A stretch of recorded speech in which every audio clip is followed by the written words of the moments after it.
Kasama ko po ngayon ang aking Vice Mayor na si Miss Remy Oyales. Isang magandang hapon po sa lahat. A very, very Merry Christmas Day po sa lahat. Lalong-lalo na po sa siyudad ng Maynila. Andito po kasama natin si Konsehal Sylvia Manansala ng District 1. Bati-bati po tayo dyan. Po, kamusta na po kayo lahat? Alam ko na, Pasko na. Alam nyo kung bakit? Kasi traffic. Oo nga. Diba? Actually, sobrang traffic talaga. Konsehal Strauss Tugnaw ng District 5 Manila. Bati po tayo, Konsehal. Lalo sa mga taga-District 5, mabuhay kayo at malapit tayong Pasko. Lagi tayo mag-iingat, lalo sa Maynila. Konsehal Jet Magno ng District 5 Manila. Konsehal Jet. Magandang hapon po sa inyo lahat. Muli po, bumabati po ang Super Mara team ng maligaya at maligayang Pasko at manigong bagong taon, lalong-lalo na po sa mga taga-Maynila. Nandito naman ang isang konsehal natin, Konsehal Harry Huecas ng District 5 Manila. Magandang hapon po sa inyong lahat at maligayang Kapaskuhan. Sa mga tiga Maynila ho, lalong-lalo na ho sa mga kalugar ko sa 5 distrito. Mabuhay po kayo. Paskong Pasko talaga. Anyway, alam po ninyo, ngayon yung panahon na mararamdaman natin talagang merong Christmas spirit na tinatawag. Either magbibigay sila ng regalo, magre-reunion, or magpapakain katulad ng ginawa po natin kanina, yung outreach program natin. Christmas party. So, kahit na ano pa ho ang mangyari, ang Pilipino talaga, sanay tayo na mag-celebrate kahit na kaunti lang po yung nasa pagkainan natin. Ngayon po na tayo ay talaga naman nakatutok sa Maynila para sa ating mga kababayan. Nakita niyo ba, may napansin po ba kayo ngayon na yung kakaiba na Kapaskuhan po natin sa Maynila? Unahin na natin, Konsehal Sylvia. Kasi marami akong nakikita sa TikTok, no, yung pinamimigay na na mga gift packs dito, no. Ay, yung mga Oo, food bag. yung iba, Yes, oo.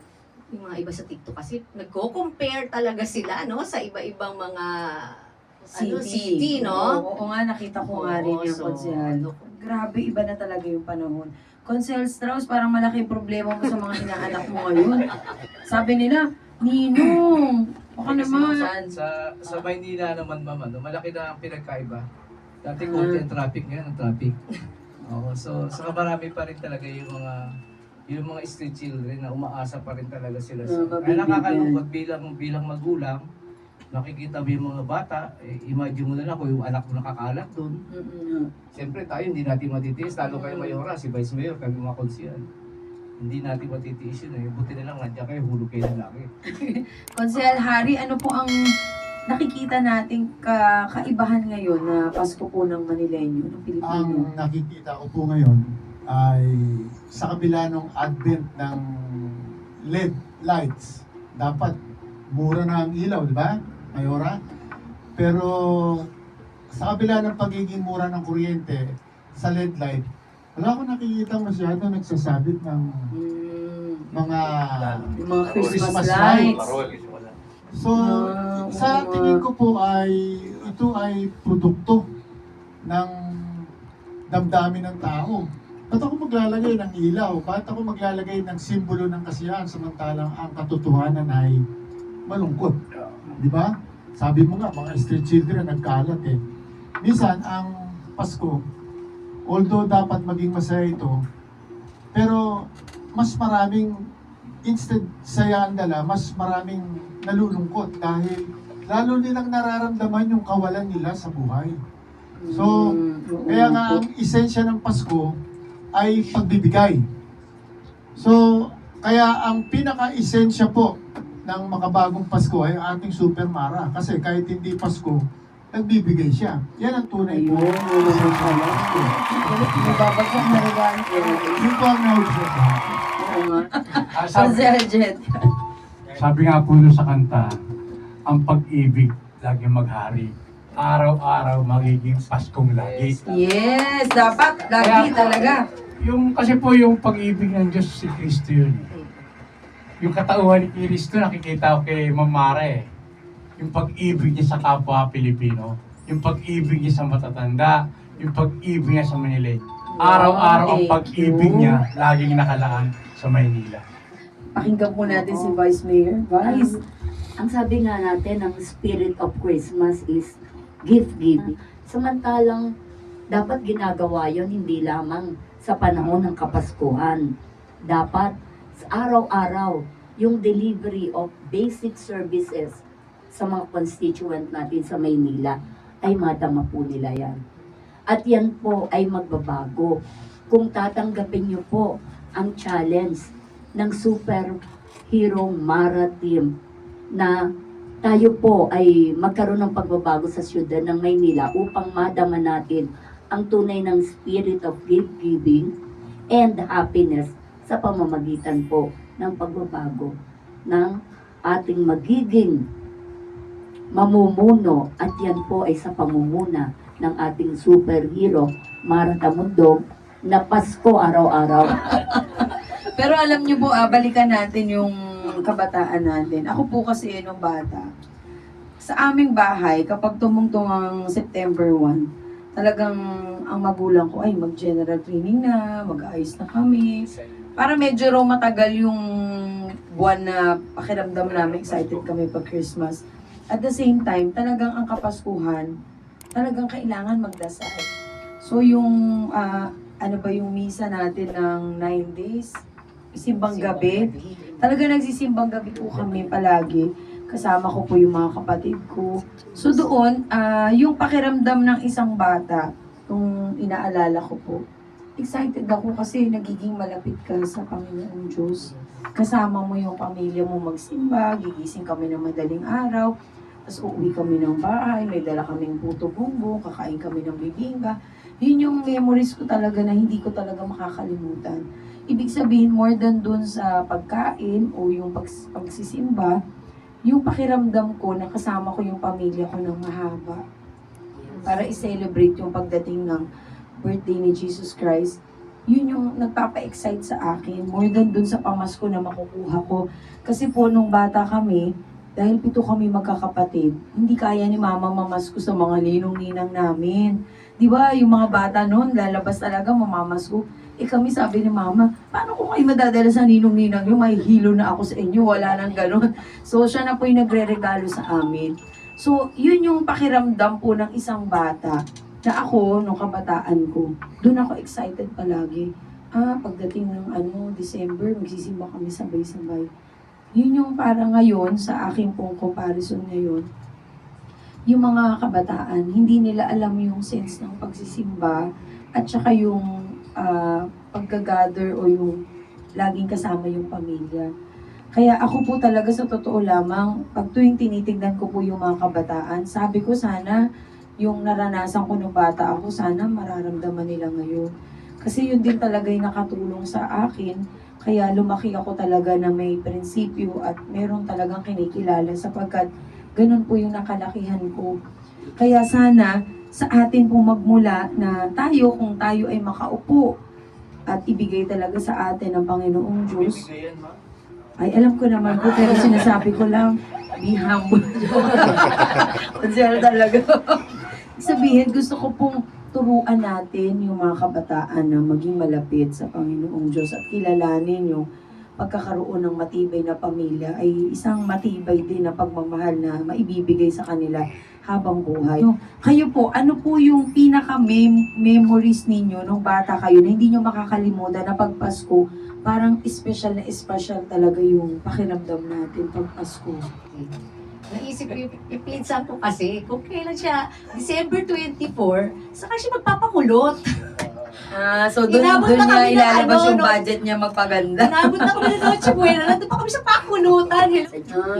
Pero pag time naman ng Christmas, yung Noche Buena, pagsimbang gabi, ay kasama ko. Kasama. Buo po naman kami. Tatlo kaming nagsisimba Wow. with some relatives. Which is yun yung yun po yung talagang naalala nyo. Nandun po talaga yung spirit of Christmas. Makakalimutan na yung mga Actually inaanak. sa amin, medyo nakakalungkot na masaya kasi pag namamasko kami dati, yung ninong, yung pinupuntahan namin, paglabas namin nagiging PWD. Nalulungkot. Sa dami namin, dahil sa isang taxi, na pagkakasya namin, 9 kami, 10 kami. Wow. Sama-sama kami. So yun yung mga experience na ngayon, nararanasan din natin ngayon. Kasi tayo naman yung Maraming gumagampan namamasko, nun. ano. Kaya kung ano yung pinanim mo talaga, kaya yun, ibabalik naman din sa iyo. Konsehal Harry, ano naman yung memories niyo po nung bata? Kasi kami, pamilya, pagsisimba, and then pagkukulot ng buhok, pagbibigay sa inaanak. Sa inyo naman, ano po yung memories niyo nung bata kayo?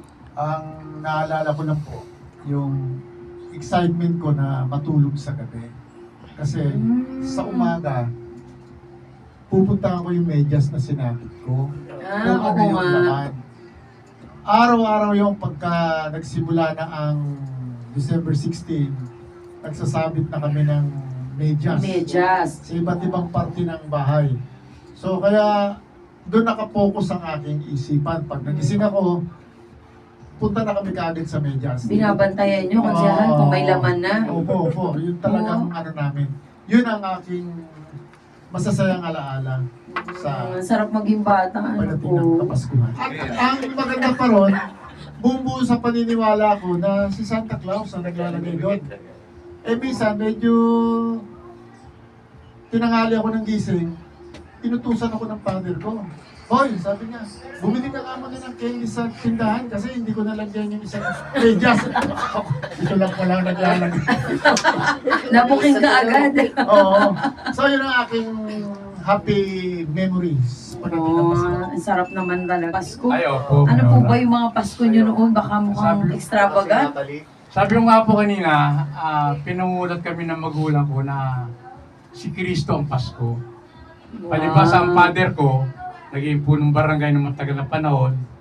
Tapos si mami ko naman, guru siya.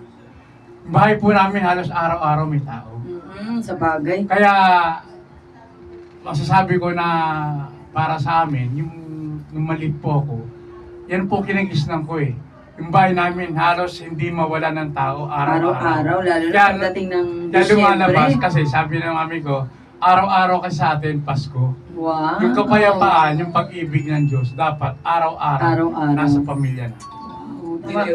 Anyway, humabol sa atin ang ating konsehal Boyet Marino ng District 4 Manila. Bati po muna kayo, konsehal. Po, magandang hapon po sa bawat isa. Actually, nung bata po ko, kasama ko lagi yung aking pong pinsan. Pagka bago po mag-16, kami po'y naghahanap na po ng mga pitsa, yung mga tansan, ano po. Lagi po namin, pipit-pitin namin yon kasi nag-aabang na kami, start na ng caroling.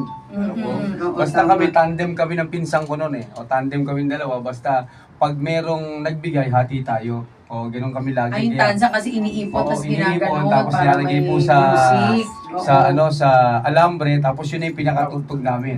Tapos pagtapos po ng caroling, magkikita-kita kami, magkano ba ang iyong nakuha sa pangaroling. Yun po yung Magkano po yung binibigay sa inyo nung naalala kasi niyo po, po? nung time po nun, 25 lang eh. 25, 50 centavos lang po ang nangangaroling kami. Pag binigyan ka ng medyo piso, malaking bagay na yun. Naku, actually ako po talaga, konsehal, nagkakaroling din ako noon, pero medyo may isip-isip na ako noon ng aroling. Ang ginawa naman namin, 3 kaming babae magkakapatid, meron kami 3 kaibigan din. So nangaroling kami. Ang kumakanta kasi ako, tsaka yung panganay kong kapatid na babae. So kakanta kami, palakasan pa kami ng boses. Kasi iniisip namin, pag mas malakas yung boss, mas malaki yung bayad. Kaya namamaos ako noon. So sa tuwa po nung pinagkakarolingan namin, binigyan kami $100. First time kasi natuwa po yung Pilipino, balikbayan pala siya. Sabi niya, bilib ako sa inyo. Kinanta nyo na lahat ng kanta at palakasan pa kayo. Ako talaga, very active din ako. Gagandahan ko rin yung kanta ko. Binigyan kami $100. Alam po ninyo, ilang araw lang kami nangaroling.